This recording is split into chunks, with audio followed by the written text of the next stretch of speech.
I'm Zachary Van Zant, and this is Political News.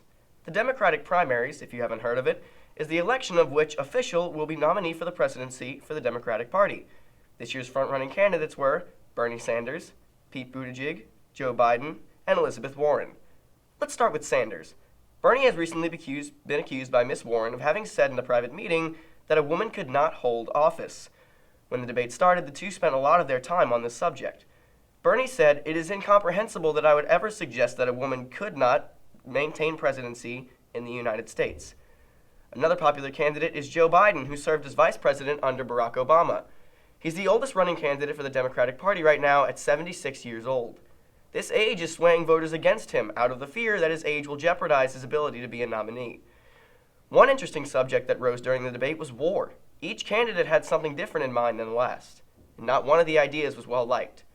The debate became a volatile mess of mudslinging by the end, leaving Democratic voters roughly split between candidates.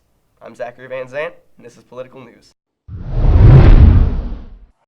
On Monday, January 13th, the tall volcano in the Philippines spewed lava, spreading black ash 62 miles north toward the Philippines' capital, Manila, temporarily shutting down its airport. No casualties or major damage have been reported, although many have lost their homes. While the volcano has shown signs of calming, volcanologists claim another eruption is still possible. 30,000 people are said to have evacuated the nearby towns and villages, yet 500,000 are still at risk. Last erupting in 1977, Tall Volcano is currently one of the most active and dangerous volcanoes, leaving a 2-foot-deep blanket of ash over the Philippines. In other news, French climber Alain Robert, or French Spider-Man from Dordogne, Burgundy, has just scaled the 187-meter skyscraper Total Tower in Paris, France. Just one of his many feats climbing. This is Clayton Cockfield, spinning a web of news at GWN St. Paul's. Welcome to the second edition of Guerrilla Wolves Tech News. First is some coverage of the Consumer's Electronics Show.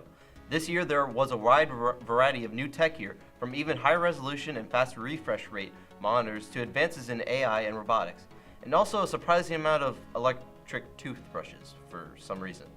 One of the biggest changes this year was a myriad of new AMD-powered laptops, a field that was much more lacking just a year ago.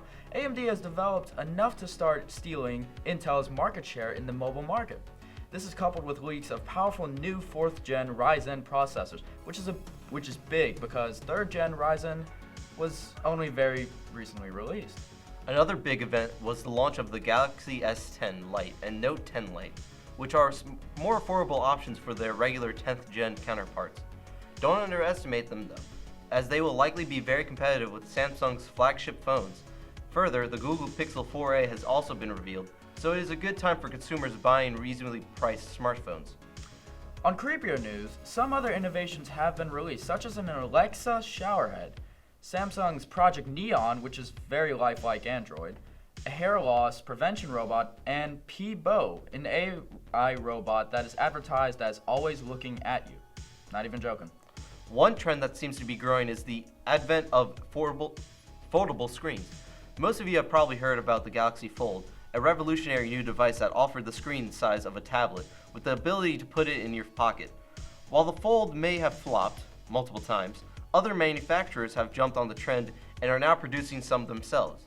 Some of these new devices include Intel's Horseshoe Bend laptop, LG's rollable TV screen, and the Lenovo ThinkPad X1 Fold, which is also a laptop. Finally, it wouldn't be a new year without the reveal of something involving self-driving cars. Mercedes-Benz made a concept car called the Vision AVTR, which really looks like something out of a sci-fi movie.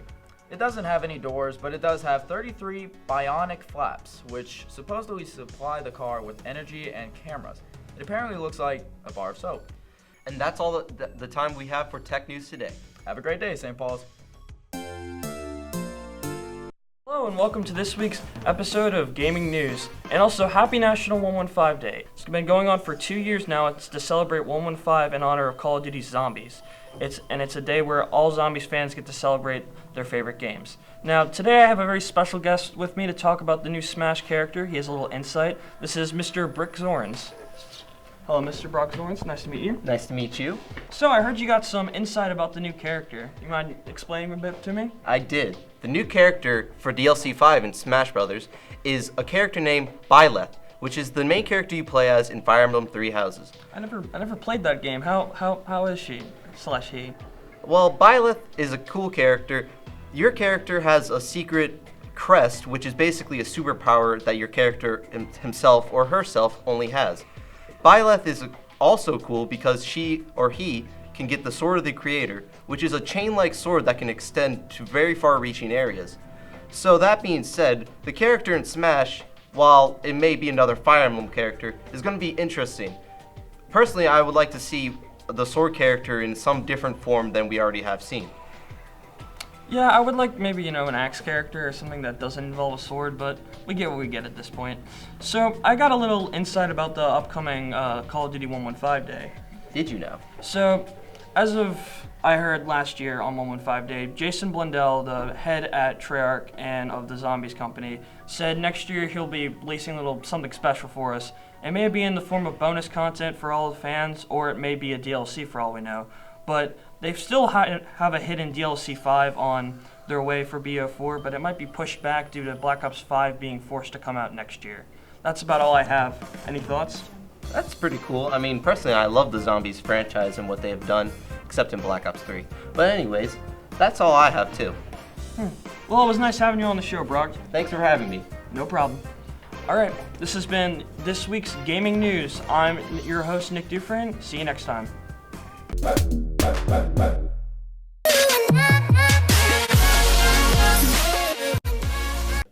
Welcome to Guerrilla Wolf Sports News. I'm Kate Eckel, and this is Brick Zorns, the man of many talents. As we are at an end to the Louisiana football season, I thought it was only right to start off with some New Orleans Saints trivia. Number 1. What are the Saints' official team colors? A. Black and gold. B. Black, gold, and white. Or C. Black, gold, and gray. Despite popular beliefs, black and gold is actually the official colors of the Pittsburgh Steelers, and the New Orleans Saints are black, gold, and white. Number 2. When was the first season of the Saints in NFL? A. 1956, B. 1967, or C. 1970?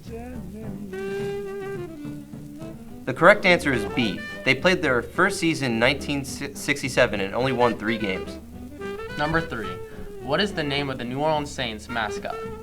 A. Cujo, B. Underdog, or C. Gumbo? The correct answer is C. He's a St. Bernard named Gumbo. Number 4. What was the first year the Saints played in the Superdome? A. 1970, B. 1972, or C. 1975? The first year they were in the Superdome was actually 1975, so the correct answer is C. Well, looks like that's all we have for you all today. This has been Guerrilla Wolf Sports News. On Sunday, January 26th, Kobe Bryant and 8 others were in a helicopter crash in Calabasas, California.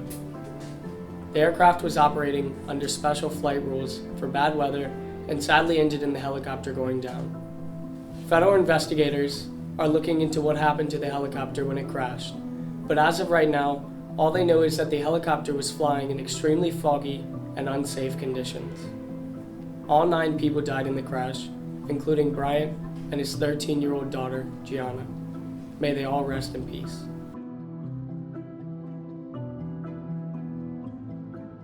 Hello everyone. I'm so sorry I can't be with you tonight. However, I couldn't completely miss the chance to take a moment to share some thoughts with all of you. The lesson I cherish the most is how important it is to love what you do. If you love what you do and it's making you happy, all the hard work and perseverance will pay off. I once had a guidance counselor tell me that I shouldn't play basketball, that it would never amount to anything for me. His negativity towards me made me stronger. You can't stop people from trying to limit your dreams, but you can stop it from becoming a reality. Your dreams are up to you. I encourage you to always be curious, always seek out things you love, and always work hard once you find it.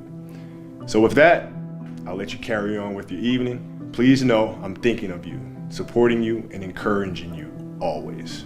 Peace.